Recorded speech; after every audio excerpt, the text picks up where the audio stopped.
آپ آسٹریلیا چلے جائیں, آپ نیوزی لینڈ چلے جائیں, کینیڈا چلے جائیں, امریکہ چلے جائیں, انڈیا چلے جائیں, پاکستان چلے جائیں, کہیں بھی آپ چلے جاؤ میرے امام حسین کے ذکر کی محفل آپ کو نظر آئے گی. تو کیوں میں یہ نہ کہوں کہ قتل حسین اصل میں مرگ یزید ہے, قتل حسین اصل میں مرگ یزید ہے, اسلام زندہ ہوتا ہے کربلا کے.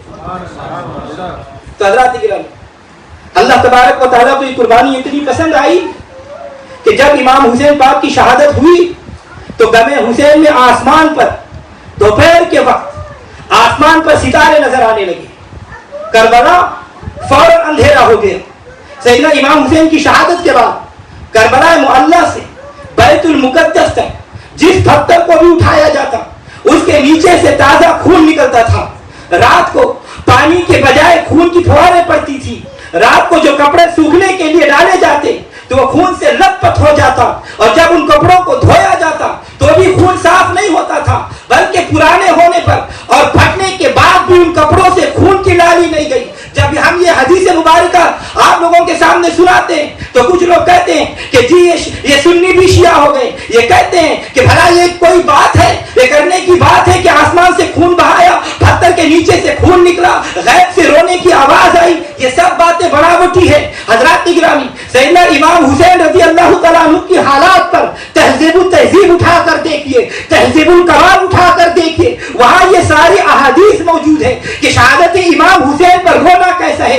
آئیے میں آپ کو قرآن پڑھ کے سناتا ہوں کہ نیک لوگوں کے مرنے پر زمین بھی روتی ہے, نیک لوگوں کے مرنے پر آسمان بھی رویا کرتا ہے. اللہ تبارک و تعالیٰ نے جہاں فرعونیوں کا ذکر کیا وہاں اللہ تعالیٰ قرآن پاک میں ارشاد فرماتا ہے فما بکت علیہم السماوات والارض. فرعونیوں کو مرنے پر نہ تو آسمان رویا اور نہ زمین روئی. جب یہ آیت مبارکہ نازل ہوئی تو صحابہ اکرام نے عرض کیا یا رسول اللہ صلی اللہ علیہ وسلم, اس سے پتہ چلتا ہے کہ یہ فرعونی چونکہ بڑے برے کردار کے لوگ تھے, اس لیے کہ ان کے مرنے پر نہ زمین روئی نہ آسمان رویا. حضور صلی اللہ علیہ وسلم مبارک نے ارشاد فرمایا ہاں اللہ کے بندو, جب بھی کوئی نیک آدمی مرتا ہے تو اس کے مرنے پر زمین بھی روتی ہے, اس کے مرنے پر آسمان بھی روتا ہے, زمین بھی رو رو کر کہتی ہے یا اللہ یہ تیرا بندہ مجھ پر نیکیاں کیا کرتا تھا, یا اللہ یہ بندہ مجھ پر بیٹھ کر تیری بارگاہ میں سر جھکایا کرتا تھا, یا اللہ یہ فوت ہو گیا ہے,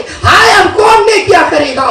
آسمان بھی رویا کرتی ہے یا اللہ یہ تیرا نیک بندہ زمین پر بیٹھ کر نیکیاں کرتا تھا اور اس کی نیکیاں مجھ سے ہو کر تیری بارگاہ میں جایا کرتی تھی, یا اللہ یہ نیک بندہ فوت ہو گیا ہے, اب کس کی نیکیاں مجھ سے ہو کر تیری بارگاہ میں جایا کرے گی. اب توجہ چاہوں گا, ذرا سوچئے, ایک نیک آدمی فوت ہو جائے تو ایک نیک آدمی کے مرنے پر زمین بھی روتی ہے. اب تو نواسہ رسول سیدنا امام حسین رضی اللہ تعالیٰ عنہ کی مظلومانہ شہادت پر زمین و آسمان کیوں نہیں رو سکتے؟ یقیناً روئے تھے.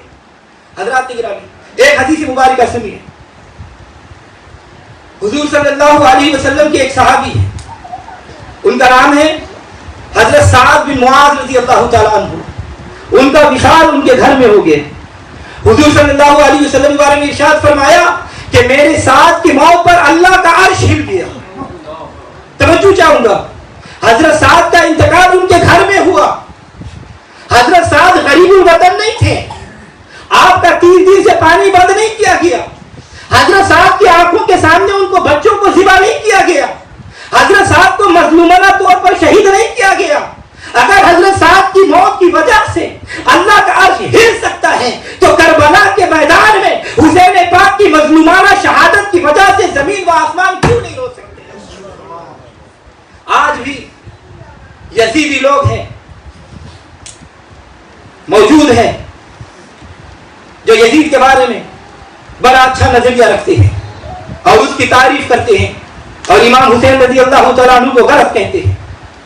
جہاں سیدنا امام حسین کا سر انور رکھا ہوا تھا کوفہ میں, بالکل اسی جگہ پر جب مختار شفقی نے اہل بیت کا بدلہ لیا تو ابن زیاد کا سر وہاں پر رکھا. عبرت کی بات یہ ہے کہ ابن زیاد کا سر وہاں پر پڑا ہوا تھا, کہیں سے ایک سانپ آیا اور سیدھا ابن زیاد کے منہ پر چلا گیا.